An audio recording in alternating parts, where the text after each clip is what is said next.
লেখিকা অনিন্দিতার জননী জন্মভূমিশ্চ। কাজ করতে করতে হতাশায় টেবিলের ওপর মাথাটা নামিয়ে রাখে ক্রন্দশী। যদিও জানতো এমনটাই হবে, এমনটাই হয় প্রতিবার, তবু এবার আশায় আশায় বুক বেঁধেছিল। কতদিন আর একাকী সংসারের জোয়াল টানতে ইচ্ছে হয়।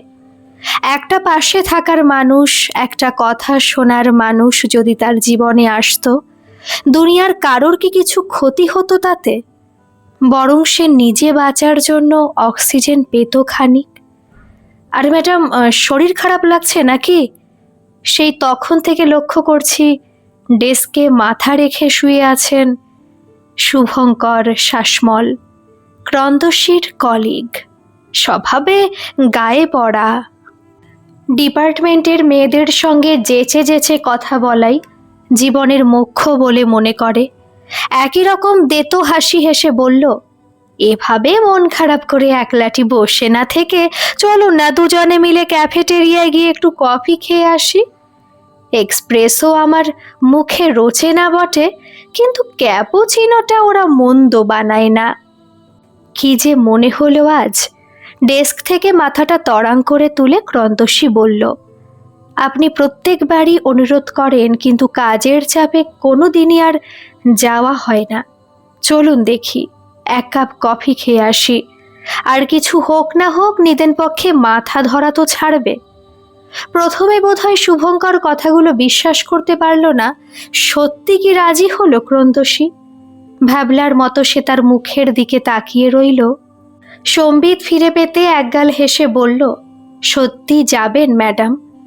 আমার যে কি সৌভাগ্য! হঠকারিতার বশে কোনো সিদ্ধান্ত নিলে পস্তাতে হয়, কথাটা যে হাড়ে হাড়ে সত্যি।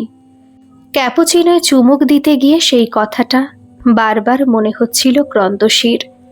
পিয়ালি, তরুণ, তিতুমির, অনল, সুলগ্নরা এতক্ষণে মোটামুটি ক্যান্টিনে আনাগোনা লাগিয়ে দিয়েছে। থাকতে না পেরে পিয়াস একখানা পনির রোল আর ফ্রেঞ্চ ফ্রাইজ নিয়ে পাশের টেবিলে বসে পড়ল। উদ্দেশ্য কি কথা হচ্ছে দুজনের মধ্যে সেটা জানা। এমন লজ্জা কখনো পায়নি সে। কেন যে মরতে ওই লোকের সঙ্গে এখানে আসতে গেল? আসলে দিনের পর দিন মানসিকভাবে বিধ্বস্ত হতে হতে আর যেন নিজের প্রতি কোনো কন্ট্রোলই নেই। সুন্দরী, আকর্ষণীয়া, তবু এক অজ্ঞাত কারণে সম্বন্ধগুলো পরিণতি পায় না। তারুণ্য বোসকে তার বেশ ভালো লেগেছিল। পরিণতি অসম্ভব জেনেও বুনতে শুরু করেছিল স্বপ্ন। আজ সবটাই কেমন হঠাৎ করে শেষ হয়ে গেল।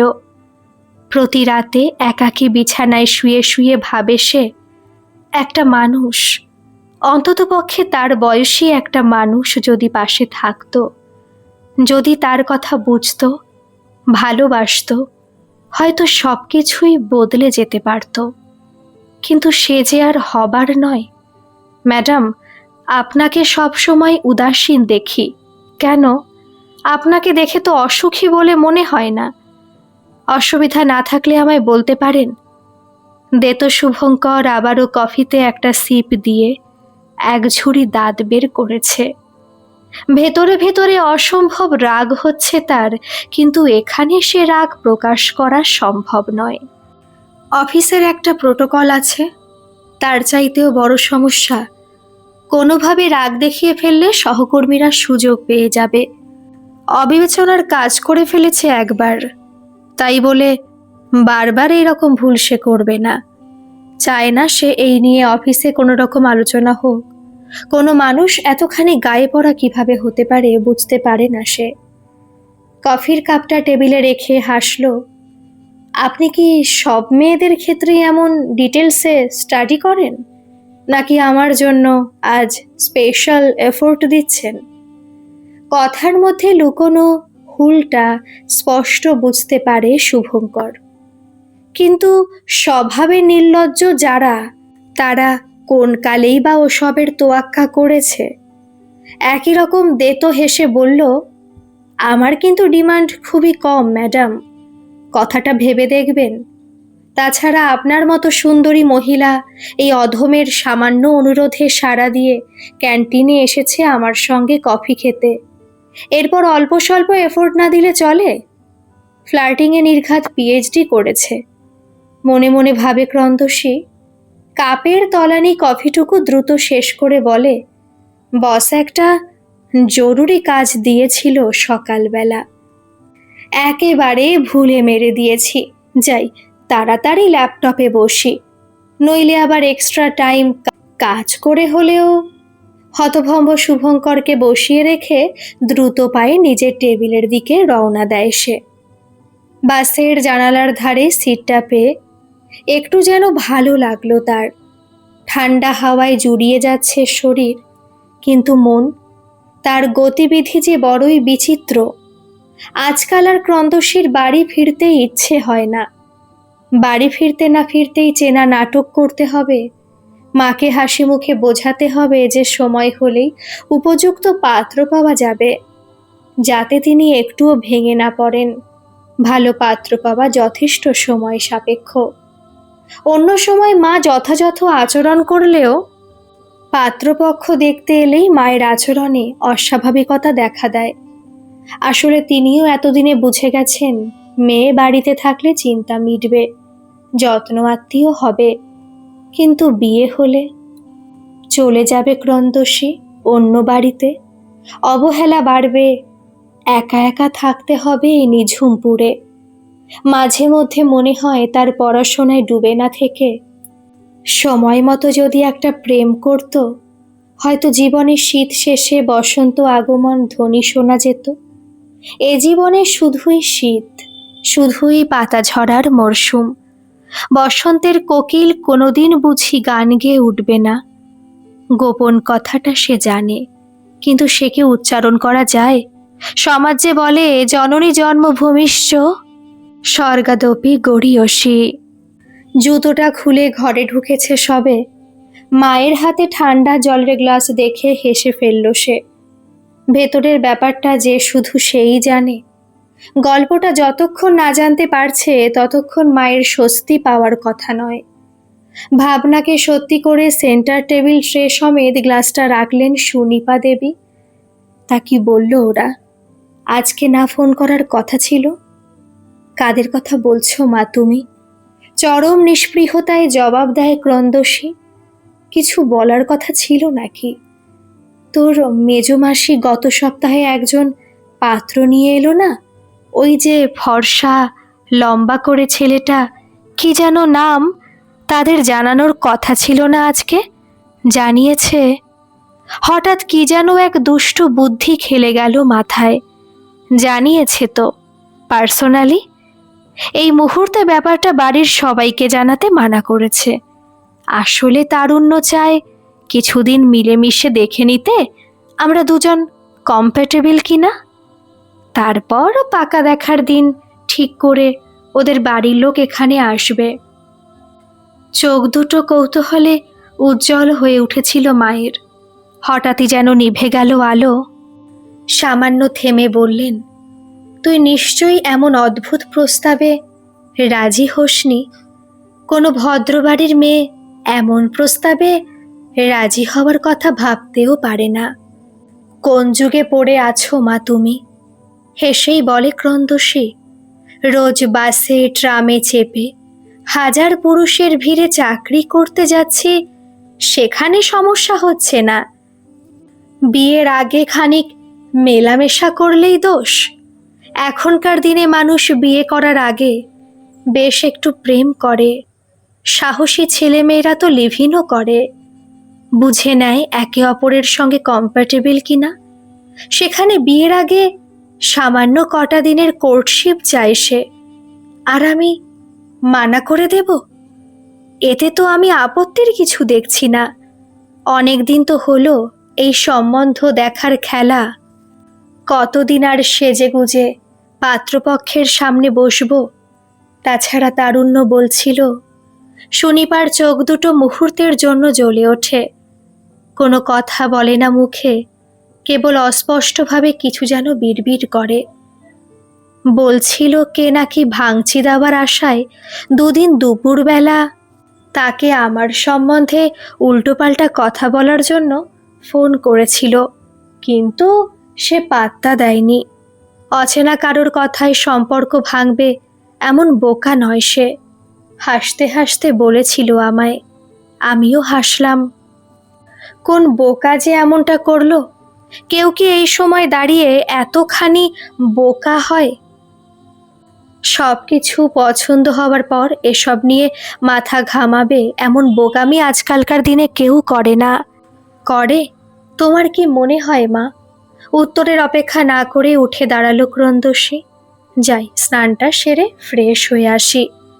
কানের কাছে ফিসফিস করলো পিয়াল, কেসটা কি রে? 1 সপ্তাহ কেটে গেল, শুভঙ্কর কাউকে কফি খাওয়ার জন্য অ্যাপ্রোচ করছে না। মেয়েদের দেখে চেনা দে তো হাসিও হাসছে না, মাঝে মধ্যে চোরা চোখে কেবল তোর দিকেই তাকাচ্ছে। সেদিন কি স্পেশাল কোনো ট্রিটমেন্ট দিয়েছিলি যে মালটা বেমালুম সাইলেন্ট হয়ে গেল? কি বলছিল রে তোকে? খিল্লি করার একটাই তো লোক জুটিয়েছিলাম, সেও হঠাৎ যদি সিরিয়াস হয়ে যায়, অফিসে কি আর মন টেকে? তেমন কিছুই না, বিরক্তিতে কাজ ঝাঁকালো ক্রন্দশী। কিন্তু মনের মধ্যে কৌতূহল ঘাই দেয়, হঠাৎ হলো কি শুভঙ্করের? মাঝে মধ্যে মেয়ে কলিগদের যে কফি খেতে যাওয়ার প্রস্তাব দিত, সে একেবারে সাইলেন্ট। অঙ্কের উত্তর মিলে গেলে অসুবিধা হয় না, কিন্তু না মিললে মনের ভেতর অস্বস্তিটা বাড়তে থাকে। মনে হয় বারবার চেনা হিসেব মিলছে না কেন। বাস স্টপে দাঁড়িয়েছিল ফিরবে বলে, হঠাৎই হাসি মুখে শুভঙ্কর তার পাশে এসে দাঁড়ায়। 1/2 ঘন্টা সময় দেওয়া যায় আমায়? এখন ঈষৎ বিব্রত মুখে বলে ক্রন্দশী, বাড়ি ফিরতে হবে যে, এমনিতে অনেকটা দেরি হয়ে গেছে। আসলে আপনার আগে অনেককেই অনুরোধ করেছি, কিন্তু কেউ তো কখনো আমায় একটু সময় দেয়নি। আসলে আমি যে মানুষ হিসেবে খুব সাদামাটা, কিন্তু আপনি তো তেমন নন। মানুষকে মানুষ হিসেবে সম্মান দেন, সবাই হাসবে জেনেও। আমার সঙ্গে আপনি এক টেবিলে বসেছেন, কফি খেয়েছেন, গল্পও করেছেন, সেজন্য আপনাকে অনেক ধন্যবাদ। হয়তো সাহস পেয়েই আজকের বেয়ারা অনুরোধটা করে বসলাম। আজও কি কফি খাবেন? হাসল শুভঙ্কর। আপনার যা পছন্দ হয়। 1 প্লেট চিকেন চাউমিন আর কোলা ফ্লোট অর্ডার দিয়ে ক্রন্দশী হাসি মুখে তাকালো শুভঙ্করের দিকে।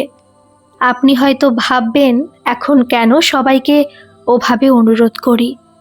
আসলে কি জানেন তো ম্যাডাম, যখন মানুষ ভেতরে ভেতরে একা হয়ে যায়, তখন সে কারোর না কারোর সঙ্গ খোঁজে। বাইরে থেকে দেখলে পরিবারের লোকজন তো আমার সঙ্গে থাকে, কিন্তু ভেতরে ভেতরে কি ভীষণ একলা আমি, কেউ বোঝে না। অবাক গলায় বলে ক্রন্দশী, বলছেন পরিবারের সঙ্গে থাকেন অথচ একলা? ভাই বোন, মা বাবার, আমার রোজগারের অর্থ প্রয়োজন, কিন্তু আমাকে নয়। মাইনের টাকাটুকু পেলেই তারা খুশি। তাই অফিস থেকে ফিরেই হোক কিংবা ছুটির দিন একলাই কাটিয়ে দিতে হয়। কখনো কখনো পাড়ার ক্লাবে গিয়ে বসি, কিন্তু ছোট থেকে পড়াশোনায় ডুবে থাকতুম, বন্ধু বান্ধবও ছিল না তেমন। তাই ক্লাবেও অধিকাংশ সময় একা বসে থাকি। কেউ ক্যারাম খেলে, কেউ ডাম্বেল ভাজে, পাশে থাকে না কেউ সঙ্গ দেওয়ার জন্য। তাই ভুভুক্ষুর মতো সঙ্গ খুঁজে ফিরি। কালকে তো অফিস ছুটি, কি করছেন? অজান্তে ক্রন্দশীর মুখ থেকে কথাটা বেরিয়ে আসে। যাবেন আমার সঙ্গে শহর চিনতে? এই শহরটাকে হাতের তালুর মতো চিনি, আপনাকেও চিনিয়ে দেব। এত রাত হলো ফিরতে? আজ থেকেই তোদের কম্প্যাটেবিলিটি টেস্ট খেলা শুরু হলো নাকি? তীব্র কণ্ঠে বলে ওঠেন সুনিপা দেবী। চেনা শহরটা যে এতখানি অচেনা ছিল, এতদিন ধরে শুভঙ্করের সঙ্গে হঠাৎ করে বেরিয়ে না পড়লে জানতেই পারতো না ক্রন্দশী। বড় ভালো লাগছিল তার, চেনা জগৎ থেকে দূরে গিয়ে পুরনো নিজেকে যেন আবারও খুঁজে পাচ্ছিল নতুনভাবে। কলেজ জীবনে টই টই করে ঘুরে বেড়াতো বন্ধুদের সঙ্গে, সেই সোনালি অতীতে ফিরে গিয়েছিল খানিকক্ষণের জন্য। তখন বাবা বেঁচে ছিল, দায়িত্বের চাপ পড়েনি কাঁধে, প্রজাপতির ডানায় ভর করে উড়ে বেড়ানো যেত যত্রতত্র। ছোলে বাটুরে সিঙাড়া খাওয়ার পর আবার যখন সে চপ আর চা খেতে চাইল, অবাক হয়ে তাকালো শুভঙ্কর। এর ওপর আবার দুধ চা? আপনার অম্বলের ভয় নেই বুঝি? অনেক দিন বাদে একটা মাত্র দিন নিজের মতো বাঁচতে চাইছি, তাতেও আপনি টুকবেন? কি সমস্যা বলুন তো মশাই? চলুন চলুন, আয়েশ করে দুটো চপ, একটা বেগুনি সাটিয়ে গরম চায়ে চুমুক দিয়ে বলল, এভাবে পাশে থাকতে পারবেন সারা জীবন? নিমেষে যেন তোতলা হয়ে গেল শুভঙ্কর। আমাকে বলছেন? আর কাউকে তো দেখছি না এখানে, তাই আপনাকেই। রাজি থাকলে বলুন। ইচ্ছে হলেই টই টই করে ঘোরা, রাস্তার ধারের ফুড স্টল থেকে মোমো, ম্যাগি, আইসক্রিম খাওয়া, হঠাৎ বৃষ্টি এলে চুপচুপে হয়ে ভেজা, স্তব্ধ বিকেলে এক টুকরো আমির সন্ধান, ভেবে বলবেন কিন্তু। তারপর হার্ট কিডনি জখম হলে কটা দিন তো বাঁচবো, এত হিসেব করে বেঁচে কি লাভ বলতে পারেন? তবে একটা শর্ত আছে। শর্ত? হঠাৎ যেন আকাশে উড়তে উড়তে বাস্তবের মাটিতে আছড়ে পড়ে সে। শর্তটা কি? বিয়ের আগে বাড়িতে কোনো কিছু জানানো চলবে না। তা সত্ত্বেও কিন্তু উড়ো ফোন কল আসতে পারে। উড়ো ফোন কল আমার কাছে? কেন? শুভঙ্কর যেন বিস্ময়ের চরম সীমায় পৌঁছে গেছে। হয়তো সে বলবে আমি চরিত্রহীন, সংসারী নই, দায়িত্ব নিতে অপারগ, প্রেমে ধোঁকা খেয়ে বিয়ের প্রতি বিশ্বাস নষ্ট হয়ে গেছে। কি বলছেন কি আপনি? আজ 7 বছর হয়ে গেল আপনাকে দেখছি, কখনো কারোর দিকে চোখ তুলে তাকাতে দেখলাম না। আর আপনি কিনা চরিত্রহীন, এমন অপবাদ দেওয়ার সাহস কার? ধরে নিন সে আমার আত্মার আত্মীয়, কিন্তু তাকে ছাড়া অন্য কেউ আমার জীবনে আসুক সে চায় না, কোনোভাবেই না। এত কিছুর পরেও কি আপনি আমার সঙ্গে সম্পর্কে জড়াতে রাজি হবেন? তাই বারবার জিজ্ঞেস করছি, ভালো করে ভেবে বলুন। আমার কিন্তু কোনো তাড়া নেই, আর আপনাকে কোনো রকম জোরও করছি না। আসলে আজকের দিনটা বড় ভালো লাগছে, বড় অন্যরকম। মনে হচ্ছে কতদিন বাদে প্রাণ খুলে হাসলাম। দরজাটা খুলে চমকে গেলেন সুনিপা দেবী। মেয়ের মাথা ভর্তি সিঁদুর, গলায় গোলাপের মালা, হাতে শাখা পলা। চমকে উঠে বলেন, তুই তুই বিয়ে করেছিস? তবে যে তোর মেজমাসি বলল ওরা নাকি আগে ভাগেই এই সম্বন্ধটা বাতিল করে দিয়েছে। তারুণ্য বোসের নাকি অন্য কোথাও বিয়ে ঠিক হয়ে গেছে।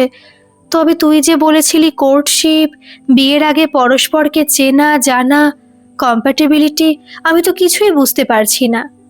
ঠিকই শুনেছিলে সেদিন, কিন্তু আমায় না জিজ্ঞেস করে। তারুণ্য বোসের কথা তুমি সেজমাসির কাছ থেকে জানতে চাইলে কেন? যেখানে আমি বারবার বলেছি এটা কেবল দুজনের মধ্যেই থাকবে, পরিবারের কাউকে জানানোর প্রয়োজন নেই। চুপ করে থেকো না মা, উত্তর দাও। নিজে সিঁদুর পরে সেজে গুজে এসে আমার দিকে আঙুল তুলছিস? প্রশ্নটা কিন্তু আমার তোকে করা উচিত। চোখ সরু করে সুনিপা দেবী মেয়েকে মাপেন। কাকে বিয়ে করেছিস তুই? কেন বিয়ের আগে আমাকে কেন জানালি না?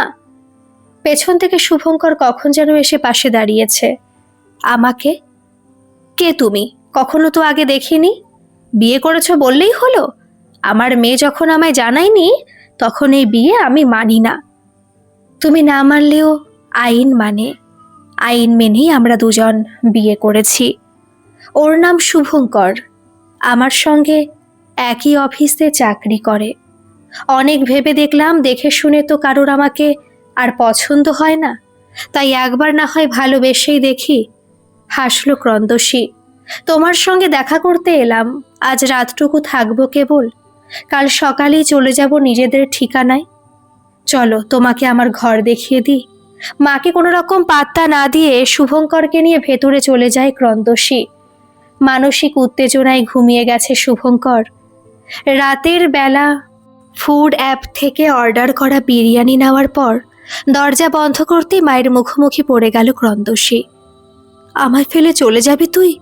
একবারও ভাবলি না মায়ের কথা? এতদিন ধরে তোকে যে কোলে পিঠে করে মানুষ করলাম, তার এই প্রতিদান। এখন আমার বয়স হয়েছে, অথর্ব হব হয়তো কিছুদিনের মধ্যে, আর তুই কি না আমায় ছেড়ে এত স্বার্থপর মেয়ের জন্ম দিয়েছি আমি? যতদূর জানি তুমি তো আমার বিয়ে দিতে চেয়েছিলে, তার জন্যই তো ছুটির দিনগুলোয় এই দেখাশোনার আয়োজন, নাকি সবটাই আসলে লোক দেখানো ছিল? আমার বিয়েটাই কোনোদিন তুমি দিতে চাওনি। এবার নিজেই ভেবে দেখো তোমার স্বার্থপর আসলে কে। পিছন ফিরে নিজের ঘরে চলে যায় ক্রন্দশী। বাকরুদ্ধ হয়ে দাঁড়িয়ে থাকেন সুনিপা দেবী। এত বছর বাদে কোন বাকের মুখে জীবন এনে দাঁড় করালো তাকে? আর কি কখনো মেয়ের চোখে চোখ রেখে তাকাতে পারবেন? বলতে পারবেন নিছক স্বার্থপরতা নয়, একাকিত্বের ভয় তাকে এভাবে ভাবতে বাধ্য করেছিল? আমি এখানে আমার নিজের কিছু মতামত দিতে চাই। অনেকে হয়তো সুনিপা দেবীকে খারাপ বলবেন, বলবেন এরকম স্বার্থপর মা হয় কি করে।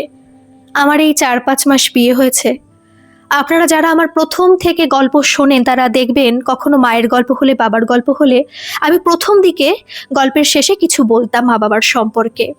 যেহেতু মা বাবার একমাত্র মেয়ে আমি, বাবা মাকে ভীষণ ভালোবাসি, এমনকি নিজের থেকেও বেশি। কখনো যদি এমন হয় যে মা বাবাকে বাঁচাতে হলে আমার প্রাণ দিয়ে দিতে হবে, আমি দিয়ে দিতে রাজি আছি এখনো। এবার যখন আমার বিয়ে হয়ে গেল, যখন কোল ছাড়ানোর ব্যাপারটা হয়, তখন কিন্তু আমার মা আমাকে জড়িয়ে ধরে খুব কেঁদেছিল। মানে এটা সবাই কাঁদে, সব মা কাঁদে, সব সন্তান কাঁদে, অঝরে কাঁদে। কিন্তু আমার মা তখন একটা কথা আমাকে বলেছিল কাঁদতে কাঁদতে, সেই ভিডিও ক্লিপ আমার কাছে আছে, যে মারে, আমার যে আর কেউ রইল না। আসলে কি বলুন তো, আমার মায়ের আমি অনেকটাই কাছের, অনেকটাই। আসলে বাবা কর্মসূত্রে বাইরে বাইরেই কাজ করে গেছেন জীবনের অর্ধেকটা সময়। তো সেই হিসেবে মায়ের অনেক কাছেই আমি। এমনকি আমার যেটুকু সামর্থ্য আমি কিন্তু সবটাই আমার মা বাবার উপরে দিয়ে দিই। এটা কখনো হয়তো আমি আপনাদের বলিনি। আসলে আমি তো একমাত্র মেয়ে, আমার কাকার ছেলে আছে আর অন্যদের ছেলে আছে। সবাই একটা কথাই বলতো, আরে ওদের কত কষ্ট হবে, একমাত্র মেয়ে, বিয়ে হয়ে গেলে কে দেখবে ওদের। আমি এই কথাটা কখনোই শুনতে চাইনি, এমনকি আমার মা বাবাকেও শোনাতে চাইনি। তাই আমার সামর্থ্য অনুযায়ী আমি তাদের জন্য সব সময় করে যাই।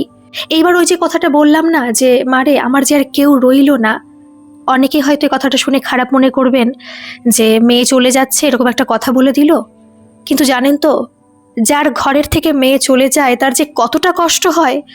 আমার মা তারপরে অসুস্থ হয়ে পড়েছিল কিছুটা, শরীর ভেঙে গেছে, এখনো শরীরটা ঠিক হয়নি। আমার মামা বাড়ির সবাই খুবই ভালো, বাড়ির সবাইও ভালো। বিশেষ করে মামা বাড়ির কথা বলবো, কারণ আমার মামিরা, আমার মামা, আরও যারা যারা আছে তারা সবাই মাকে আগলে রেখেছে, এবং আগে আমাকে, মাকে, সবাইকে আগলে রাখতো। কিন্তু মায়ের কষ্ট কি আর দূর করতে পারতো? বিয়ের পরপর যখন ভিডিও কলে কথা বলতাম তখন দেখতাম মায়ের চোখ ছলছল করছে। এদিকে আমি ব্যস্ত থাকতাম শ্বশুর বাড়ির কিছু লোকজন নিয়ে, কথা বলতাম যেটুকু সময় কথা বলা যায় আর কি। মা হয়তো আরও কষ্ট পেত যে মেয়ে আমাকে ভুলে গেল। আস্তে আস্তে সমস্ত কিছুই ঠিক হয়ে গেছে। এখন দিনে অনেকবারই ভিডিও কলে কথা বলি। মায়ের থেকে এখন অনেকটাই দূরে আছি, তবু আমার শ্বশুর বাড়ি যারা লোকজন আছে, আমার মামা বাড়ির লোকজন, সবাই মা বাবাকে দেখে রাখছে। কখনো এরকম বাড়তি কথা বলি না, আপনাদের হয়তো খারাপও লাগতে পারে যে এত কথা কেন বললাম গল্পের শেষে। আসলে গল্পটা আমিও তো নিজেও পড়ি না, আমি প্রথমবারই কিন্তু গল্পটা পড়ি। যখন আপনাদের শোনাই আমি কিন্তু আগে কখনো গল্পটা পড়ি না বা প্র্যাকটিস করি না।